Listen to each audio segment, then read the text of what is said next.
வணக்கம் நண்பர்களே, இன்றைக்கு நாங்கள் எம்மிக்குட்டி சேனலில் கத்தரிக்காய் சீனி சம்பல் எப்படி செய்யலாம்னு பார்ப்போம். இந்த வீடியோக்குள்ளே போகிறதுக்கு முதல் எங்களுடைய எம்மிக்குட்டி சேனலை முதல் முறையாக பார்க்கும் நண்பர்கள் இந்த வீடியோக்குள்ளே இருக்கிற சப்ஸ்கிரைப் பட்டனை ப்ரெஸ் செய்கிறதோட பக்கத்தில் இருக்கிற பெல் பட்டனையும் ப்ரெஸ் செய்து போல் என்றதை செலக்ட் செய்து கொள்ளுங்கள். அப்போ தான் நாங்கள் போடுற வீடியோ எல்லாம் உங்களுக்கு உடனுக்குடன் காணக்கூடியதாக இருக்கும். இந்த வீடியோவை முழுமையாக பார்த்துவிட்டு உங்களுடைய கருத்துக்களை இந்த வீடியோக்குள்ள இருக்கிற கமெண்ட் பாக்ஸில் போடுங்க. பிடிச்சிருந்தா லைக் பண்ணுங்க, ஷேர் பண்ணுங்க. இப்போ நாங்கள் இது செய்ய தேவையான பொருட்களை பார்ப்போம்.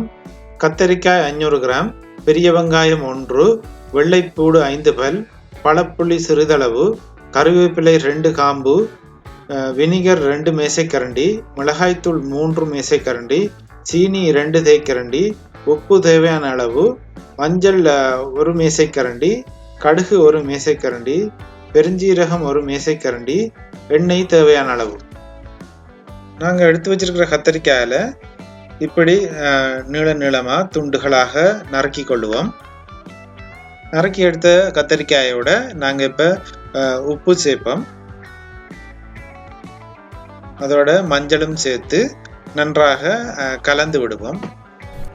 உப்பும் மஞ்சளும் நல்லா அந்த எல்லா கத்தரிக்காய் துண்டுகள்லையும் நல்லா படுற மாதிரி நல்லா கலந்து விடுவோம். இவ்வாறு நாங்கள் நல்லா மஞ்சள் உப்பெல்லாம் போட்டு கலந்து வச்சாச்சு. இப்போ நாங்கள் எண்ணெயை சூடாக்கிட்டு இந்த கத்தரிக்காய் துண்டுகள் எல்லாம் போட்டு பொரிச்செடுப்போம்.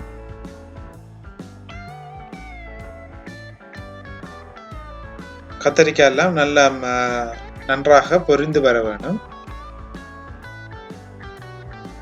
கத்தரிக்காய் எல்லாம் நன்றாக பொரிந்தபின் நாங்கள் இதை இறக்கி எடுக்கலாம்.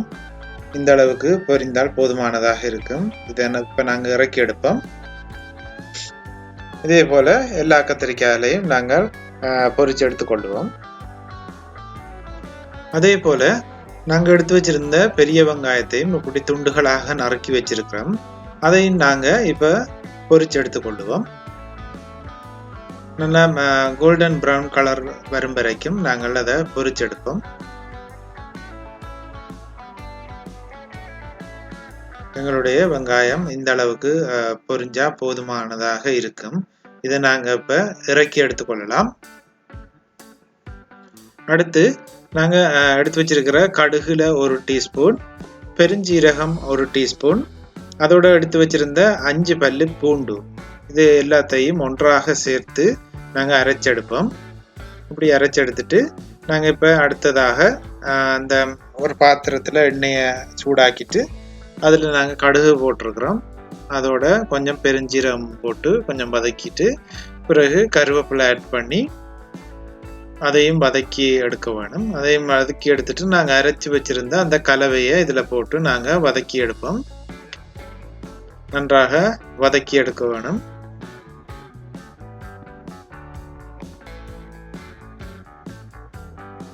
இதோட நாங்கள் தேவையான அளவு உப்பு சேர்த்து கொள்ளலாம். உப்பு சேர்த்து கலந்து விட்டுட்டு நாங்கள் இப்போ எடுத்து வச்சிருக்கிற அந்த சில்லி ஃப்ளேக்ஸ் என்று சொல்லக்கூடிய செத்தல் மிளகாயை இடித்து வைத்திருக்கின்ற அந்த தூளை போட்டு கலந்து நல்லா கலந்து விட வேணும். நல்லா சேர்த்து கலந்து விட வேணும்.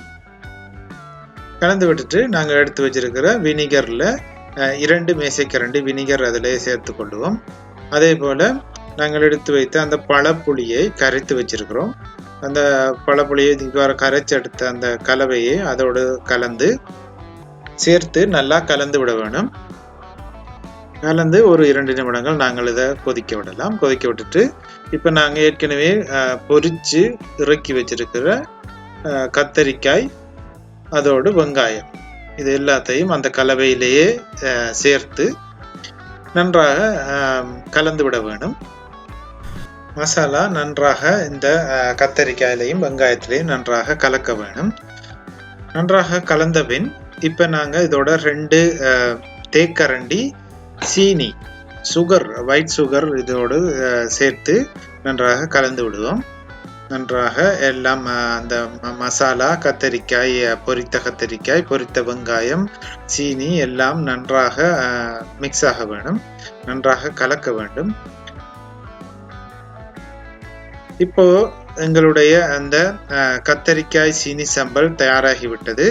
நண்பர்களே, நீங்களும் வீட்டிலே இதை செய்து பாருங்கள். செய்து பார்த்துவிட்டு உங்களுடைய கருத்துக்களை எங்களுடைய இந்த வீடியோக்குள்ளே இருக்கின்ற கமெண்ட் பாக்ஸில் போடுங்கள். இந்த வீடியோ பிடித்திருந்தால் லைக் பண்ணுங்கள், ஷேர் பண்ணுங்கள், உங்களுடைய நண்பர்களோடு பகிர்ந்து கொள்ளுங்கள். இதுவரை எம்மிக்குட்டி சேனலை சப்ஸ்கிரைப் செய்யாத நண்பர்கள் சப்ஸ்கிரைப் செய்து கொள்ளுங்கள். செய்வதோடு பக்கத்திலே இருக்கின்ற பெல் பட்டனையும் ஒரு முறை தட்டிவிடுங்கள். நன்றி.